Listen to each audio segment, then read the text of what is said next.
좀 둔각으로 이렇게 좀 많이 벌어져 있는 한 100도, 120도 된 그런 돌을 사용하면 건물이 이렇게 좀 퍼지는. 그러니까 이 코너스톤, 모퉁이 돌의 그 모양에 따라서 건물 전체의 각도가 결정되는 기준이 되는 돌이 되는 것이죠. 아주 중요한 돌입니다.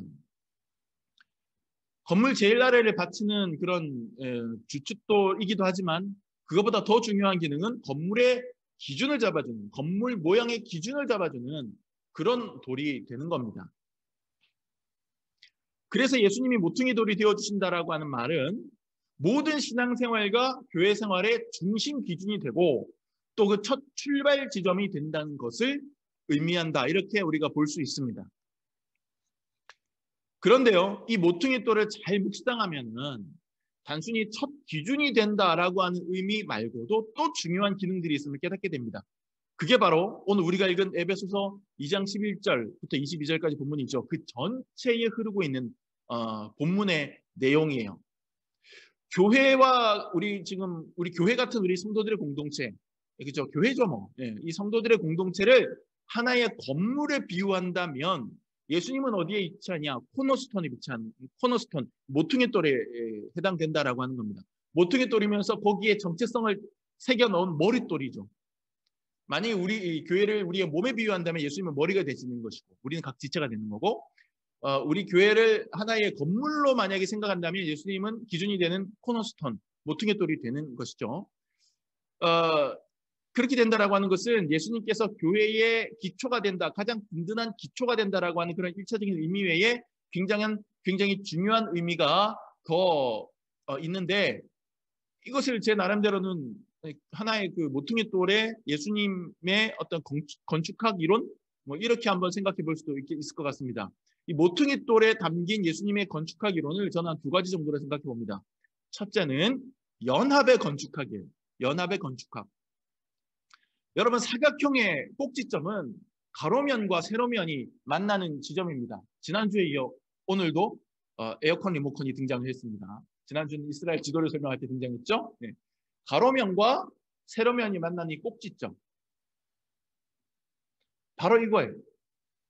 여기 아주 심오한 진리가 숨어 있는 거죠. 서로 다른 방향이잖아요. 가로로 가고 세로로 갑니다. 근데 가로와 세로 전혀 다른 방향을 향하는 두 개가 만나는 지점이 꼭지점. 바로 그 지점입니다. 모퉁이 돌은 두 벽이 만나는 지점에 위치합니다. 사각형의 꼭지점처럼 말이죠. 다른 말로 하면 서로 다른 방향에서 쌓아 올린 두 벽이 모퉁이 돌로 인해서 하나의 건물로 지칭될 수 있다는 의미가 되죠. 모퉁이 돌이 없다면 그건 그냥 다른 벽이에요. 그런데 모퉁이 돌이 중간에 딱 띄워주면서 이것은 하나로 딱 연결되는 거예요. 서로 다른 방향을 가지고 있는 벽들이. 이런 배경에서 오늘 말씀 전체를 한번 다시 살펴보십시다. 그 의미가 새롭게 다가올 겁니다. 오늘 본문은 에베소서입니다. 에베소 교회에 보낸 편지라는 뜻이죠. 다시 말하면 이 에베소서라고 하는 글을 받아서 읽는 독자가 누구냐? 에베소 교회 사람들이라고 하는 이야기죠. 그러면 에베소 교회는 어떤 교회냐? 이방 지역에 있는 교회입니다. 이방 교회. 그러니까 에베소 교회 교인들은 이방인들이라는 말입니다. 이제 오늘 본문 말씀 다시 들여다봅시다. 오늘 본문 말씀을 좀 많이 들여다보면서 하나하나 좀 살펴보면서 말씀을 좀 전할 거예요. 그래야 되는 말씀입니다. 보세요. 11절. 그러므로 생각하라. 너희는, 여기서 너희는 누구겠어요? 에베소 교회 교인들이겠죠? 에베소 교회 교인 너희는 그때의 육체로는, 여기 중요한 말이 나옵니다. 육체로는 뭐요? 이방인이요.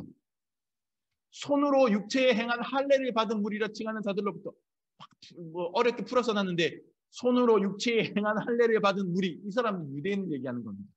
몸의 할례, 남자의 그 생식기 표피를 잘라내는 그런 종교적인 행위, 그 유대인들의 그 종교적인 표시잖아요.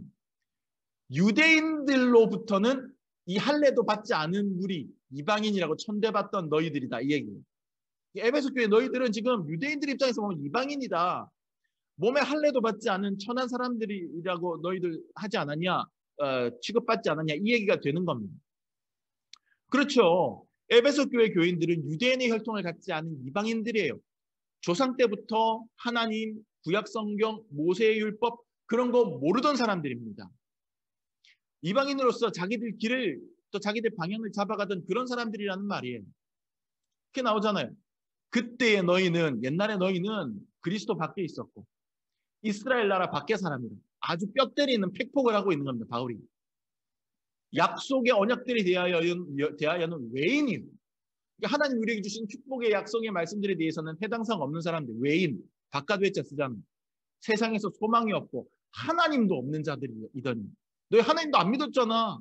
구원의 소망도 없는 사람이잖아. 이렇게 얘기하는 거예요. 너희 그런 이방인이었잖아. 유대인들은요, 이방인들과 자기들을 섞일 수 없는 부류라고 믿었어요. 자기들이 혈통적으로 아브라함의 자손이고 그렇지 않은 이방인들은 완전히 다른 부류의 사람이다. 구원은 오직 우리 유대인만 받을 수 있는 것이지 이방인은 하등의 연관이 없다라고 생각했어요. 유대인들은. 그 얘기하는 겁니다. 바울이 지금. 너희들 그렇게 취급받았었잖아. 그런데 여기서 반전이 일어나는 거예요. 밑에 있는 13절 말씀 보세요. 이제는 전에 멀리 있던 너희가, 이 구원의 약속에서 멀리 떨어져 있던 너희가 그리스도 예수 안에서 그리스도의 피로 가까워졌느니라. 반전이에요. 예수 그리스도의 피, 예수 그리스도의 십자가의 대속적 죽음이 이방인과 유대인이라고 하는 이 둘의 경계의 균열을 일으킨 거예요. 이방인도 유대인도 예수 그리스도 십자가 안에서 하나가 될 수 있다는 거예요. 보세요. 14절 보세요. 그는 우리의 화평이신지라 둘로 하나를 만드사. 둘로 하나를 만들었어요. 이방인과 유대인들을 하나로 만들었는데 원수된 것, 중간에 막힌 담이 있었어요. 그 담을 헐어버렸어요. 경계를. 근데 그것을 무엇으로 헐었느냐? 자기 육체로 헐었어요. 이 말씀은 조금 이제 해석에 그게 있습니다. 그 이론들이 있습니다. 여기서 말하는 중간에 막힌 담을 헐었다는 것은 하나님과 우리 사이에 막힌 죄로 인해서 막힌 담을 헐었다라고 해석하는 사람이 있고, 유대인과 이방인 사이에 막혀 있는 구원의 그 한계를 예수님께서 헐어서 없앴다라는 뜻으로 해석하는 사람도 있어요. 저는 둘 다 해석이 가능한데 제 개인적으로는 후자 쪽에 가깝다 생각합니다. 왜냐하면 전체 문맥을 파악할 때 그럴 가능성이 더 많다라고 생각을 합니다. 자, 그 다음에 15절 보세요. 법조문으로 된 계명의 율법을 폐하셨으니 이는 그다음 뒤가 중요합니다. 이 둘로 자기 안에서 한 세 사람을 지어. 둘, 이방인과 유대인 이 둘을 예수님 안에 들어오면 한 세 사람이 된다는 거예요. 하나가 된다는 거예요. 그리고 화평하게 하시고 화평하게 하시고. 그리고 이제 중요한 구절이 나옵니다. 16절. 또 이 십자가로 이 둘을 한 몸으로 하나님과 화목하게 하려 하십니다. 이 둘을 한 몸이 되게 했어요. 이방인과 유대인은 한 몸이 돼서 그 다음에 하나님과도 또 화목하게 만들었죠. 그게 뭘로 된 것이냐? 원수된 것을 십자가로 소멸하셨다. 십자가로 그 둘의 경계를 무너뜨리셨다는 거죠. 17절도 흥미롭습니다. 또 오셔서 먼데 있는 너희에게 평안을 전하시고. 여기서 먼데 있는 너희가 누구겠어요? 유대나라 팔레스타인 기준에서 먼데 있으니까 이방 지역인 거예요. 에베소 교회를 비롯한 이방 교회. 먼데 있는 너희에게 샬롬, 평안을 전하셨어요. 그 다음에 가까운 데 있는 자들, 이 사람도 누구겠어요? 당연히 유대인들이겠죠. 가까운 데 있는 자들에게 평안은 샬롬을 전하셨다. 즉, 먼 데 있는 이방인이나 가까운 데 있는 유대인이나 똑같은 샬롬, 똑같은 평안을 전해 주셨다라고 하는 선언이 되는 겁니다. 그렇게 되면 어떻게 돼요? 18절에 우리 둘이, 이방인과 유대인 둘이 한 성령 안에서 아버지께 나아가고, 19절 이제부터 너희는, 그렇게 되면 이제부터 너희는 외인도 아니요. 이게 중요합니다. 왜냐하면 앞에 보세요. 12절 중간에 약속의 언약들에 대하여는 외인이다. 옛날에 그랬잖아요. 근데 이제 어떻게 돼요? 그러므로 이제부터 너희는, 그리스도 예수 안에서 너희는 외인이 아니라는 거예요. 나그네도 아니고 오직 성도들과 동일한 시민, 하나님의 권속으로 인정받았다라고 하는 거죠. 이야기의 흐름이 이해가 되시죠? 비유하자면 이방인은 가로고 유대인은 세로입니다. 혹은 그 반대일 수도 있어요. 이방인이 세로고 유대인이 가로라고 비유해 볼 수도 있어요. 어쨌거나 아무튼 이 둘은 그 방향 자체가 완전히 달라서 전혀 다른 쪽 길로 가고 있는 사람들이었는데 그런데 가로와 세로가 만나서 전체를 하나의 건물로 지칭할 수 있게 해주는 어떤 특별한 존재가 나타났어요. 그게 바로 꼭지점이에요. 그게 바로 모퉁이 돌이에요. 그게 바로 예수 그리스도고 십자가였다는 거죠. 이게 바로 모퉁이 돌 네 글자 안에 함의된 연합의 건축각입니다. 교회라는 것이 그렇습니다. 우리는 모두 다 서로 다른 인생의 방향을 향해서 달려가던 존재들입니다. 저마다 배경이 다르고 성향이 다르고 추구하는 바도 달랐습니다. 박아무개는 가로의 인생을 살았고 최아무개는 세로의 삶을 살았습니다. 김 씨는 모태신앙이고 이 씨는 모태불신자였습니다. 하지만 박아무개와 최아무개가 똑같은 예수의 십자가를 만나서 제대로 은혜 받을 때 그들은 꼭지점이신 예수 안에서 서로 만나게 됩니다. 김 씨와 이 씨가 똑같이 예수님의 이름으로 기도하고 구원받을 때 그들은 모퉁이 돌 대신 예수 안에서 서로 합쳐지게 되는 거예요. 성경은 우리에게 요구합니다. 비록 우리가 가로와 세로 전혀 다른 모습과 전혀 다른 결로 살아왔을지라도 예수 안에서 일치하는 데는 문제가 없다. 구별이 없고 차별이 없다. 그렇게 말하는 거예요. 가로로 달려가도 예수님이 있습니다.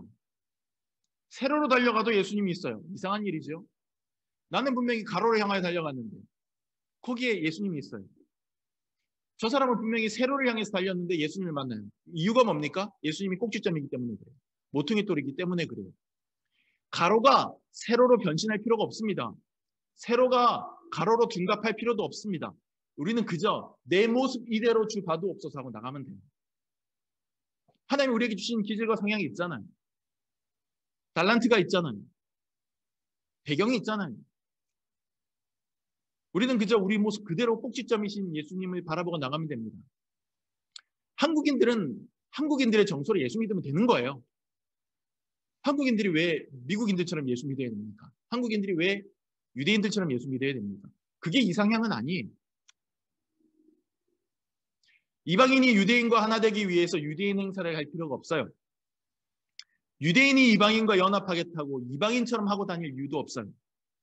그들은 그저 자신의 모습 그대로 살아나가되 다만 예수라는 한 분 안에만 집중하면 됩니다. 그러다 보면 예수 안에서 우리가 깎아야 될 부분은 우리가 깨닫게 돼요. 채워야 되는 부분도 우리가 채우게 돼요. 그러면 내가 가지고 살아왔던 그런 결이나 삶의 방향 중에 버려야 될 부분은 자연히 버려지게 돼요. 채워야 될 부분은 자연히 채워지게 돼요. 그게 때로는 힘들고 아플지라도 그렇게 하다 보면 꼭지점에서 만나 있어요. 서로 다른 사람들이. 그게 안 된다면 우리가 예수께 제대로 집중하지 못하고 있기 때문에 안 되는 것이. 우리가 정말 예수라고 하는 꼭지점, 그 모퉁이 돌에 집중하고 있다면 자연스럽게 나와는 전혀 다른 저 사람도 이해하게 되고 받아들이게 돼요. 이것이 교회의 신비고 신앙 공동체의 놀라운 기적입니다. 경기도 양평에 가면 두물머리라고 하는 곳이 있습니다. 두물머리. 이름 그대로 두 개의 물줄기가 만난다는 뜻이죠. 두 개의 물줄기가 만나는 들머리라는 얘기입니다. 두물머리. 한자로 쓰면 어떻게 됩니까? 제가 예전에 한번 말씀드렸죠. 두물머리를 한자로 옮겨 쓰면 양수리. 번역하면 같은 뜻입니다. 양수 두 개의 수, 물숫자 써서 두물머리, 양수리 같은 얘기입니다. 북한강과 남한강이 발원해서 각각 흐르다가 이 두물머리에서 만나서 하나의 한강이 되는 거예요. 북한강, 남한강인데 두물머리에서 만나는 순간 북한도 없어지고 남한도 없어지고 그냥 한강이 돼요. 서로 다른 곳에서 발원한 두 물줄기인데 하나의 꼭지점을 향해서 흘러서는 거기서 하나가 되는 기적이 두물머리에서 일어납니다. 예수님이 교회의 모퉁이 돌이 되신다는 것은 예수님께서 또 우리 교회가 두물머리가 된다는 뜻입니다. 아니면 세물머리, 백물머리 된다는 뜻입니다. 서로 다른 인생과 배경을 가진 사람들이 딱 하나의 공통 분모, 즉 예수 그리스도를 공유하면서 입체적인 하나의 건물로 멋있게 지어져 가는 것이죠. 이것이 오늘 본문 말씀이 이야기하는 그러한 결론이 되는 겁니다. 오늘 본문 말씀 결론 어떻게 납니까? 21절 보세요. 이게 오늘 본문의 중요한 포인트입니다. 그의 안에서, 자, 이제 모퉁이 돌에 대한 개념이 여러분 이해가 되셨죠? 그 모퉁이 돌에 대한 개념을 갖고 21절을 읽어보세요. 그의 안에서 건물마다 서로 뭐하여? 연결하여. 이게 그 뜻인 거예요. 모퉁이 돌 있고 벽들이 서로 그 모퉁이 돌에 연결이 돼서 하나의 건물이 되잖아요. 그의 안에서 건물마다 서로 연결하여 주 안에서 뭐가 되어가고? 성전이 되어가고. 그러니까 하나님 안에서 진정한 성전은 몇십억, 몇백억 들어서 어마어마하게 큰 건물 짓는 게 진정한 건축이 아니에요. 진정한 교회 건축은 서로 다른 기질과 서로 다른 배경과 서로 다른 은사를 가진 사람들이 예수라고 하는 공통분모 안에서 서로 연결되는 게 그게 진짜 교회 건축이에요. 그렇게 되면 어떻게 됩니까? 중요한 포인트가 나와요. 너희도 성령 안에서 하나님이 거하실 처소가 되기 위하여. 성전 하나님이 거하는 처소잖아요. 근데 너희도, 우리 각 사람이 하나님이 거하는 처소, 즉 우리가 성전이 되는데 어떻게 되는 거예요? 그리스도 예수 안에서 모퉁이 돌이신 예수를 매개로 해서 그 다음에 뭐라고 나와요? 함께 지어져 가느니라. 함께 지어져 가는 거예요. 성전 건축이 되는데 이게 눈에 보이는 건물 아닌 우리 모두가 성전인데 우리가 성전 건축이 되는데 우리는 모두 다 지금 함께 지어져 가고 있는 거예요. 저도 지금 성전 건축하고 있어요. 저는 건물 사고 땅 사고 해서 건물 올리지 않고 있지만 성전 건축을 하고 있어요. 지금도 성전 건축하는 중이에요. 여러분들 예수 안에서 지어져 가게 만들잖아요. 여러분도 성전 건축하는 중이에요. 우리가 성경 쓰고 기도하고 하면서 하나님께 내가 하나의 성전, 하나님이 거하시는 성전으로 지어져 간다면 나도 성전 건축하는 거예요. 그런데 독보적으로 내 답만 쌓아가는 게 아니라 지금 우리가 이 온라인으로 보세요. 온라인으로 각각 다른 곳에 있지만 유성열 목사가 나무십자가 교회에서 개설을 하고 여러분의 인터넷을 통해서 쫙 뿌린 이 줌이라고 하는 플랫폼을 통해서 하나로 쫙 모아지는 것처럼 우리 각자가 예수라고 하는 하나의 중간 매개 그 모퉁이 돌을 향하여 쭉 모아질 때 우리가 같이 성장하는 거예요. 이게 함께 지어져 가느니라.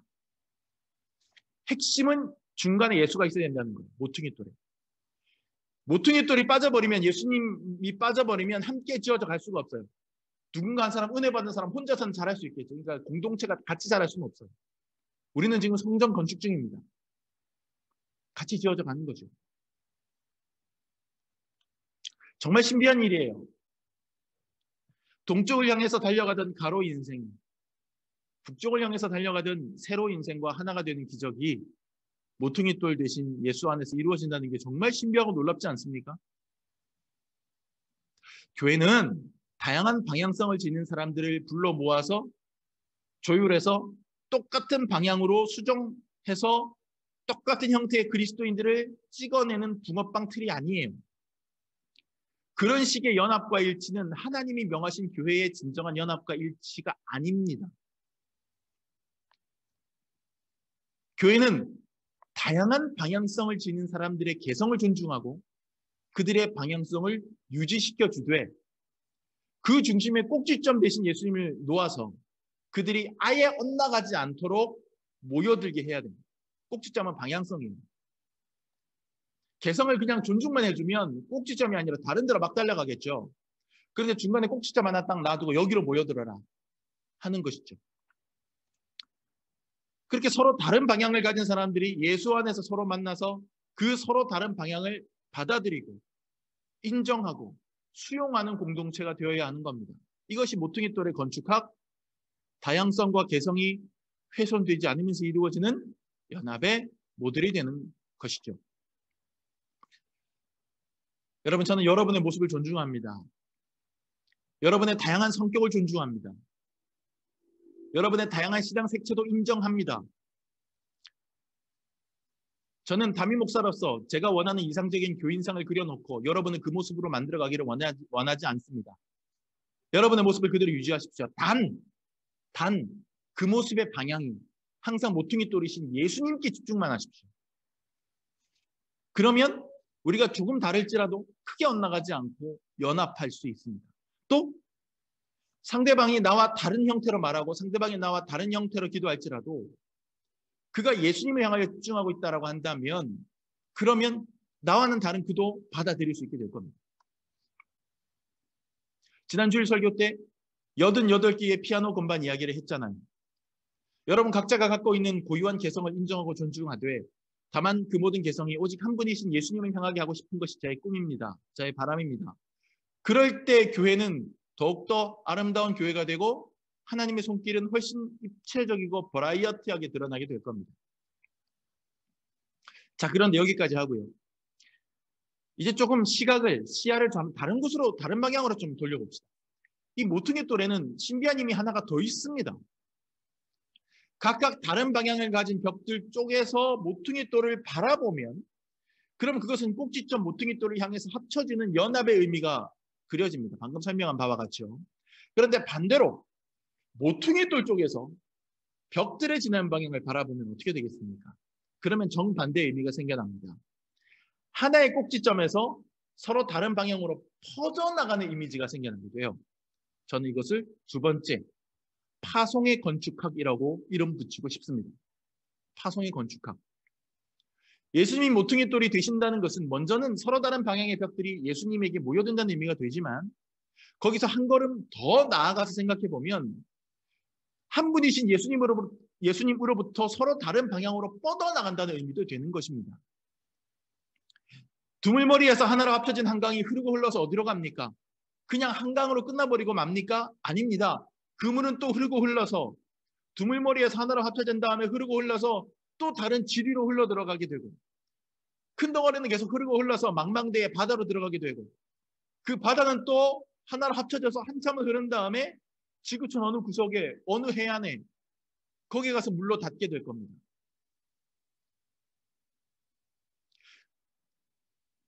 하나로 합쳐진다고 해서 그저 하나로만 머물러 있는 게 아닙니다. 하나로 만난 물은 다시 갈라져서 흘러나가야 합니다. 그저 하나로 합쳐지기만 해서 커진 물은 죽은 물이 됩니다. 이스라엘의 사해 바다가 죽은 물이 된 이유가 그거잖아요. 흘러 들어오는 물은 있는데 흘러내보내는 물이 없는 거죠. 들어오는 물길은 있는데 빠져나가는 물길이 없으니 데드 씨, 죽은 바다가 되는 것입니다. 우리가 각자 다른 성향과 특징을 가진 채로 모퉁이 돌 대신 예수님께 모여들었다는 것은 반대로 말하면 우리 각자가 가진 다른 성향과 특징을 개성껏 사용해서 예수님의 사랑을 나누고 전해야 한다는 뜻이기도 합니다.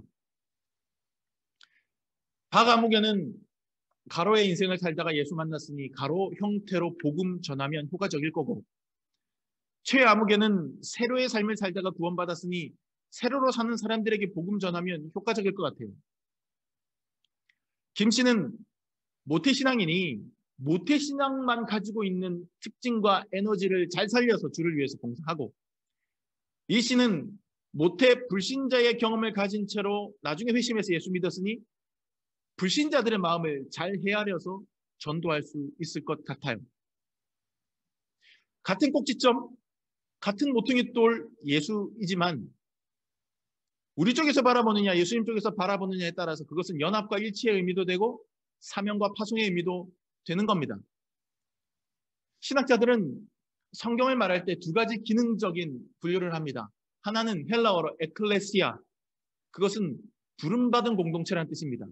세상에 있는 사람 중에 예수의 이름으로 모이는 공동체로 그들을 불러서 모이게 하는 거예요. 모이는 공동체. 그래서 교회를 에클레시아라고 합니다. 그리고 또 하나 교회의 중요한 기능이 하나 더 있다라고 신학자들은 말합니다. 그것은 디아스포라, 헬라예요.